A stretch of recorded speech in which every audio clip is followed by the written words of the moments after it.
Hello everyone, I am your host, the Sea Monster, and welcome to my first ever essay video series.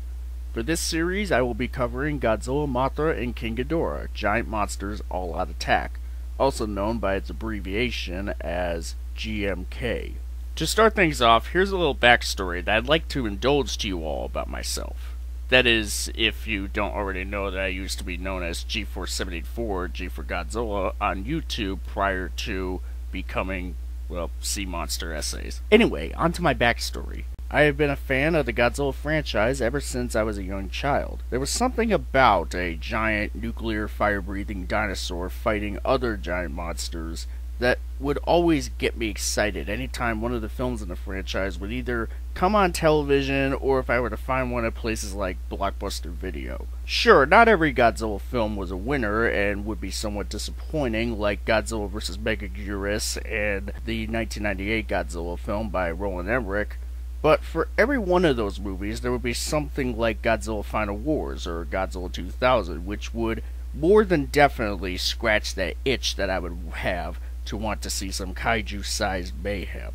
I have seen just about every film in the overall franchise at least once throughout my life, and I'm sure I will be covering a bunch of them in essay videos in the future, but those will be for another time. So when I first saw GMK as a kid, back when it was on the Sci-Fi Channel during a Godzilla movie marathon, I remembered enjoying it, but not exactly in love with it. I couldn't quite put my finger to it, but I guess it might have had something to do with the context of the monsters present in the film, as I had always rooted for Godzilla because, well, he's the biggest name in the series. He's the main guy. He is the king of the monsters. So seeing what happens to the big G at the end of the film kinda disappointed me. Now keep in mind, I was much younger back then and didn't quite know any better. One's perception of things as a child can be very radically different from when they're much older, so there you go. At this point, I have gone on to consider GMK as one of the best films in the entire Godzilla franchise, and that's what I'm going to be discussing here in this video series. In this series, I will be discussing the film's objective quality as well as my own personal experience with it in order to tally the film's overall quality. Keep in mind that the personal experience won't make up a huge portion of the overall structure of this video series or the metric of the film's overall quality, as the main purpose here is to determine how well the film stands without subjectivity being implemented.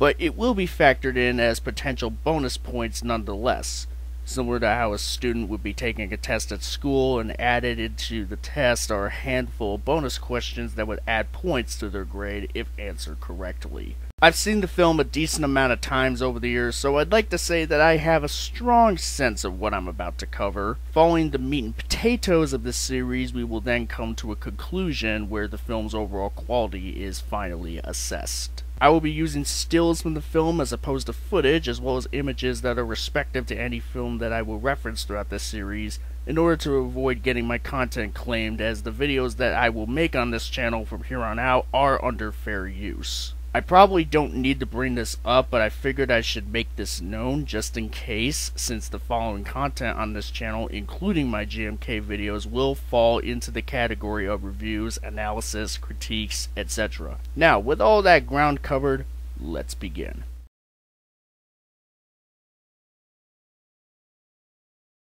So if I may, I'd like to quickly bring up to speed the folks who clicked on here who might not know what GMK is before we really dive right into it. If you already know and you wish to jump right into the meat and potatoes of the film, you may skip to this timestamp right now.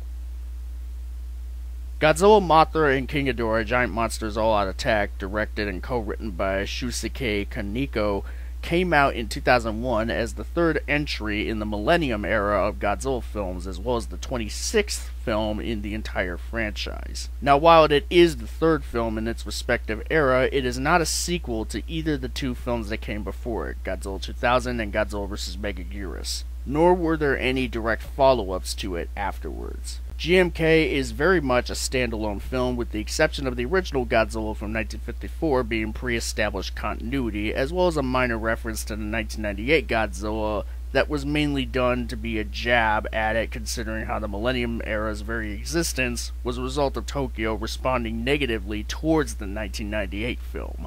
I do appreciate the jab, and find it to be rather funny in a meta context, though I could totally see how someone who's casually watching this film wouldn't really get the joke, and that reference would just go right over their head. Now, not to go too off base here, but it is kind of interesting that if the 1954 film, the 1998 film, and GMK are all in the same continuity, then the 1998 film doesn't really make sense, because it made no mention of the events of the 1954 film at any point. It's a reboot or remake. If it did, people, more particularly fans, would have found some clues and pointed them out by now. It's not so much a knock against GMK because it's more connected to the 1954 Godzilla than anything, and what little reference to the 1998 film there is just minor enough of a detail that it could be chalked up as a nitpick at the end of the day.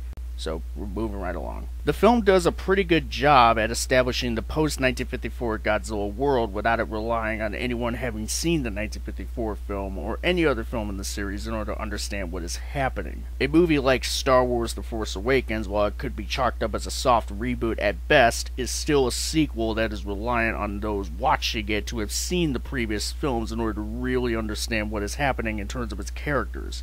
Yet it's so lacking in world building in its own right that people wouldn't be able to understand what the state of the galaxy is, all due to a huge gap in time where so much happened that wasn't properly explained. And even if we were to judge The Force Awakens as its own thing without having seen the films that came before it, we still wouldn't have much to go off on in terms of world building and other such things. Granted, the films that would follow The Force Awakens certainly didn't help to make the universe in the Star Wars sequel trilogy make sense in the grand scheme of things, but let's not go any further down this hole, as I'm sure plenty of other people out there have already thoroughly delved into it without any of my assistance. Going back to GMK, where this film succeeds is that it gives us just enough world building and backstory of what's going on in the present timeline and what came before, that we're able to understand what is happening in it as a continuation to Godzilla 1954, or as a film on its own. Now, onto a quick plot synopsis. And there will be spoilers for GMK going forward. I probably shouldn't have to say that because I've already stated I'm going to be discussing this film, but I figure a little friendly reminder wouldn't hurt, as I do encourage people to go check out the film anyways. So, anyway, you've been warned. The film deals with Japan being threatened by the resurgence of Godzilla, who has been imbued with the vengeful spirits of all the people killed by the nation during the Pacific War in World War II, with Godzilla serving as a vessel to punish the people of Japan for denying such events. The rise of Godzilla then prompts the guardian monsters, those being Mothra, Baragon, and in a very significant change from the franchise's norm, King Ghidorah, to rise up to protect Japan. Meanwhile, Yuri Tachibana, a struggling journalist, ends up being caught in the middle, while her father, Admiral Taizo, leads the Japan Self-Defense Force, or JSDF, in the fight against Godzilla. What makes the film as strong as it is the side of the story that revolves around the human characters, with Yuri Tachibana and her father serving as examples of human characters that are worth getting invested in because of how well executed and well written they are. Not to say that the other human characters in the film, like Tsuraki, Yuri's colleague, aren't decent characters either, as I would say Tsuraki is a good foil for Yuri as a sort of sidekick character. However, Yuri and her father are without a doubt the standouts of the film when it comes to the human side of GMK. Now, if I may, I would like to go on a tangent on the public perception of human-based storylines in Godzilla films, as well as what I find to be disheartening about said perception. See, contrary to popular belief, a Godzilla film can only be as good as the story that takes place in it. Sure, a Godzilla film can have exciting action sequences involving monsters turning buildings into rubble and or fighting each other, but that can only carry said film so far without having a human-based story that's at least somewhat compelling, interesting, well-written, good. You know, the basics of what somebody would generally want a storyline to be. There's nothing wrong with saying that the content is fun or entertaining, but keep in mind that, depending on person to person, a movie like Godzilla Final Wars could either be the most amazing thing to come from cinema, or it could be an empty void. That's why objectivity is a thing that is employed into analysis, so that we are able to measure how well executed a film is overall. If you still don't understand what I mean, then let me put it like this. Say we make a Godzilla film that literally has no human characters in it whatsoever, with the exception of, let's say crowds of people that will run away from a giant monster attacking, or soldiers coming in to fight it. But the point is, there would be no human characters who would be a primary focal point of the film. Then we have the film be literally an hour and a half or 2 hours of nothing but a monster destroying a city or a monster fighting another monster. Sure, it could be pretty entertaining for a little while, depending on how well done the effects are, whether it's the old school style of miniatures and models that were used during the Godzilla franchise's early days, or the state-of-the-art CGI that is implemented in the films that we see today, as well as how cool the combat looks. However, I imagine that at some point it would get pretty tiresome without something to cut back to in order to shift gears, so that the film would not be in one mode throughout its runtime.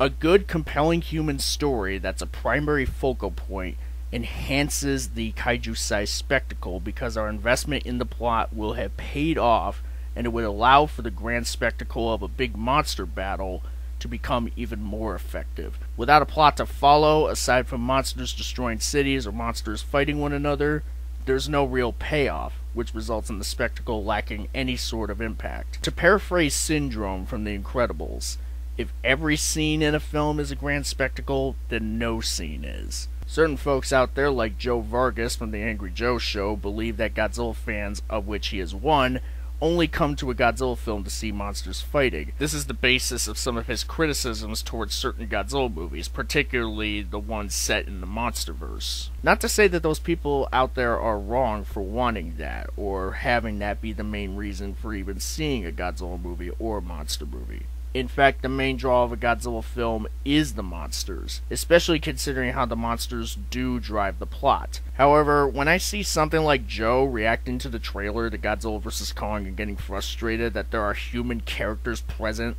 at all that are involved in the plot in any way, shape, or form, and that have stories that tie in with the monsters, it makes me unable to help but wonder if he's even really seen something like the original Godzilla from 1954. Or heck, even films from the series that are post-1954, like Mothra vs. Godzilla from 1964. Or The Return of Godzilla, aka Godzilla 1985. While those films do have scenes of citywide destruction and or monster battles, they still focus primarily on the human side of their respective stories, and actually take time to let the stories develop and have some dimension within them. That's why people are able to see the thematic subtext in those films, or why characters like Dr. Serizawa in the 1954 film still resonate, and why some of these Godzilla films that are considered to be classics are still discussed at length in things like forums, YouTube comment sections, podcasts, and so on. Even Shin Godzilla, despite how much I personally don't care for that movie,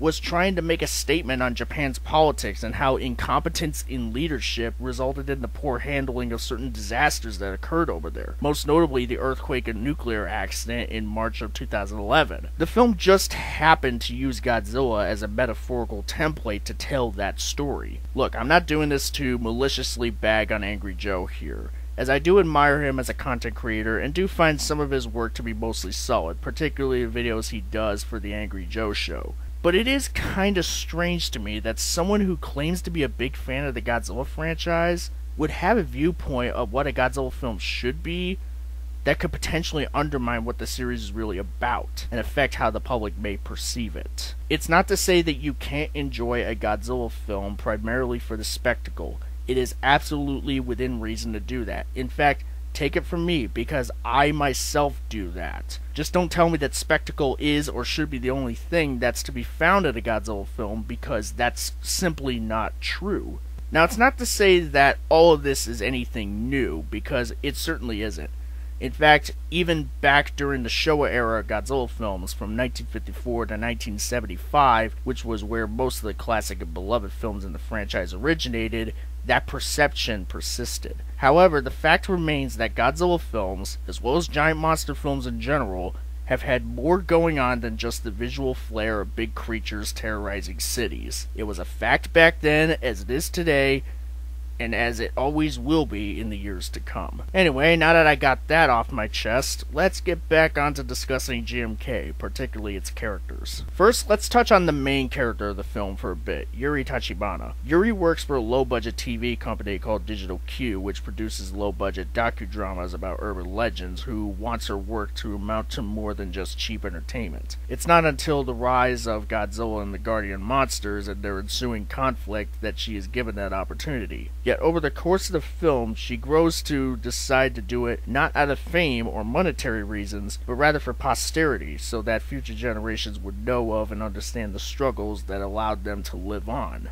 thus making her pretty endearing as a character. Now, there is one character and aspect of the film that I do want to address as somewhat of an issue, and that's the old man that appears here and there throughout the film. He serves as an exposition piece for Yuri to understand what's happening in the bigger picture of the plot regarding the kaiju, and then he's gone once Ghidorah rises from his slumber, which can easily be interpreted as the old man dying. However, at the end of the film, it is revealed that the old man in question died shortly after the events of Godzilla 1954, as in, he's been dead the whole time, and all the video footage of him that Digital Q acquired no longer features him, indicating that he is a ghost or some sort of spirit. I find this twist to be pretty strange, even when taking the mystical element of the film into account, as the old man is acknowledged by other characters throughout the film. In fact, he's in a jail, he's put in a cell, and his presence is acknowledged by the police. Sure, he appears to Yuri and then disappears on her a moment later like he's Michael Myers at the beginning, so that could at least imply that he may be mystical or may have some mystical ties going on. But if he's a ghost, how could so many other people be aware of his presence aside from Yuri?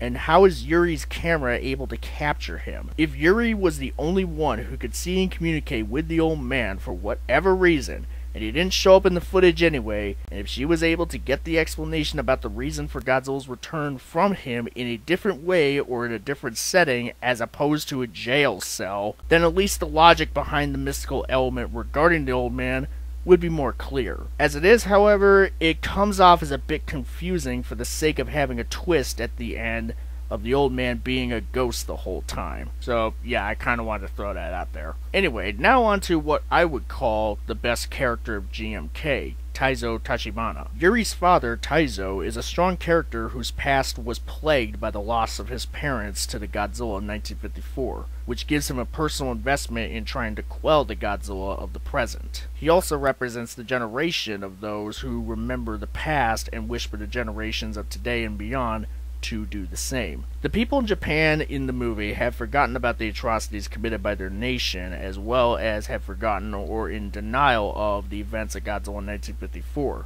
based on Taizo's line of how the long period of peace for Japan between the 1954 events and the present day has caused its people to not pay much mind to the past. Speaking of denial, there are scenes in GMK of people regarding Godzilla as a mere legend, only for his return to prove them wrong, adding to the thematic core of the film by showing that the past shall not be disregarded, as it could come back to haunt those who don't acknowledge it. The thematic core of the movie stems from how Japan committed certain atrocities during the Pacific conflict in World War II, and tried to prop itself up at a time by not teaching future generations about them, thus revising history to their liking. Yet, when the news broke out, it wasn't long until Japan opted to start correcting that error by acknowledging history. While it is understandable without a shadow of a doubt why Japan made such a decision, considering their side of history, no matter which side of history one is on, all sides must acknowledge it